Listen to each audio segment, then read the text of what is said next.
Hello! Learning.com is very excited that you can now use EasyTech through Google Classroom. My name is Diane Kahanick, and in this video I'll be walking you through how to do that. You will learn to find and assign curriculum and grade student work. Before you follow these directions, you should have already created a class in Google Classroom. Let's get started. First, open your browser and make sure you are signed in to your Google account set up for you by your school or district. One easy way to check is to go to Google.com and look in the upper right hand corner. Do you see your avatar there? If so, you're all set. If not, click on the Sign In button to proceed. The next thing you're going to want to do is you're going to want to open a new tab and go to catalog.learning.com. On this page, you'll see 12 tiles, each of which shows the essentials of digital literacy. One way to search is by keyword. In the search field, enter one or more words. Let's try online safety.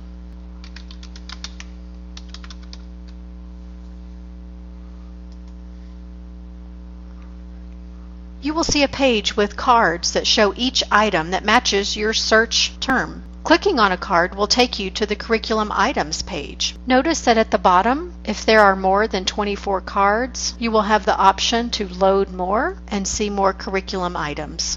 I also want to show you how to filter your search. You can use these filters to narrow down your search by grade range, item type, or score type. So let's look at that. Grade. This will allow you to select a single grade or several grades and show you all the results that touch on those grades. So for this search, I'm going to search for 3rd, 4th, and 5th grade items. Score type. This will allow you to search for auto-scoring curriculum items or manual scoring curriculum items. I want auto-scoring. The last way to filter is by lesson type. This will allow you to search for activities, discussions, guided practices, lessons, and so on. I want to see all of the lessons and quizzes. So here are all of the curriculum items in the Learning.com catalog that match my keyword search and my filters. So now what I want to do, I want to start over. So I'm going to clear all. That takes all my filters away. Anytime you want to go back to that first page in the catalog, if you click on Learning.com in the top left corner,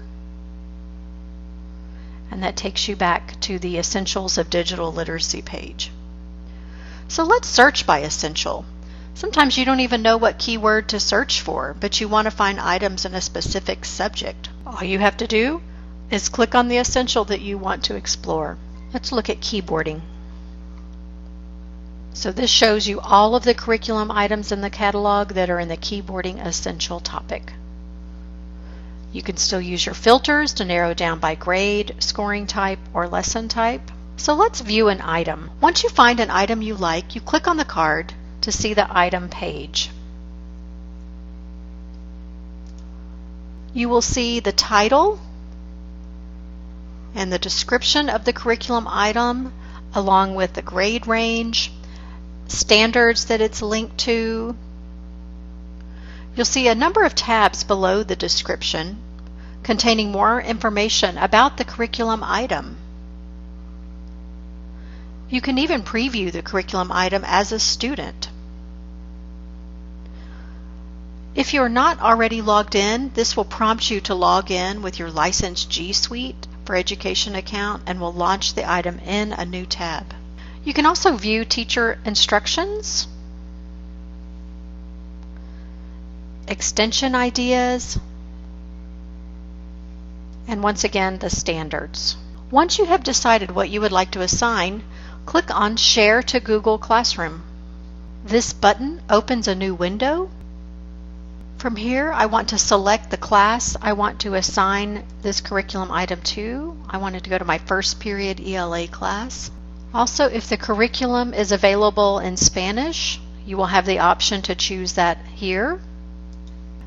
And you can either here, you can click on Assign or the drop down to Save as Draft. You want to use the Save as Draft if you don't want to assign it to your students right away, but you also don't want to have to navigate back to this lesson and the catalog later. I want to assign it right now, so I'm going to click Assign. You'll get a message that says you have posted to your class with a link to view the class. I go back to my class, open first period, and there's the keyboarding lesson that I assigned from the catalog. Now I want to explain some important features that you can use to modify the assignment. So I'm in my class. I want to go ahead and let you know now that when you save an assignment as a draft, it will appear in your Save Post section. It's easy to spot above the other items in your stream. To edit the item, you're going to select the 3 dots in the upper right Publish Post. From here, click Edit. From here, I can change the title or description. Maybe I want to take out these words to make it shorter. I can assign a due date. Right now, the default is no due date. Let's say I want to assign a due date of end of July. If it's in draft form, you will have the option to assign it. I can also from here add an attachment or a link. Click Save, and you'll notice the changes that I made. Notice how the newest assignments appear on the top.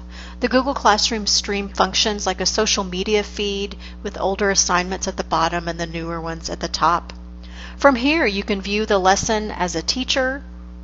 Select the rectangle with the thumbnail to open the lesson. This also makes it easy for you to preview the lesson for your class. A new tab will open up.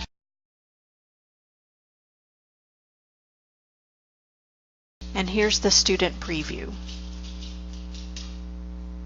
To see the list of students who've completed the lesson and see the scores of graded assignments, click on the title of an item in your stream. So here are my 6 students. 2 of them have not completed this curriculum item, keyboarding. Over here on the left shows you their automatically scored grade. On this page, you will also have the option to toggle the scoring functionality for an auto-scoring lesson from 100 points to ungraded. But just keep in mind that if you do this, the assignment will show as done when a student turns it in without a point total. And just be aware that when you mark an assignment as ungraded, you cannot change it back to 100 points.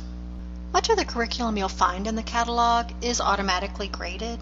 However, there are some items where you'll review students' work and manually enter a grade for the student. So in my stream, I had assigned a curriculum item called Touch Keyboarding. This is a curriculum item that I will have to grade, and I will have to put scores in for each student. So here's my list of students. It's showing that it's not done. So I can easily, let's say I wanted, let's say it was a participation grade out of 100. I can just manually come in here and give students the participation grade that I want.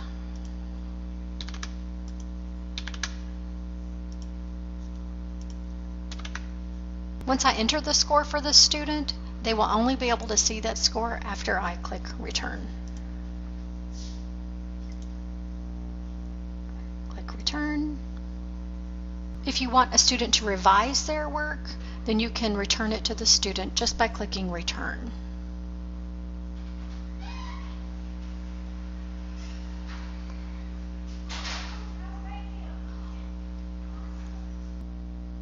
So now I wanted to peek in, see what your students will see. So right here I'm logged in as one of my students, Juliana, that I mentioned earlier. So I had returned this assignment back to Juliana for her to complete. So you'll notice that for a student, the stream looks very much like it does as a teacher. All the student needs to do is click on the assignment title to go to the post and start the assignment. They can also add a private comment for you as the teacher or add an attachment. For additional resources on using your Learning.com curriculum and Google Classroom, go to support.learning.com. There's multiple ways to contact a member of our support team directly. If you just click on Contact, you can call, email, or even chat. We'd love to hear from you.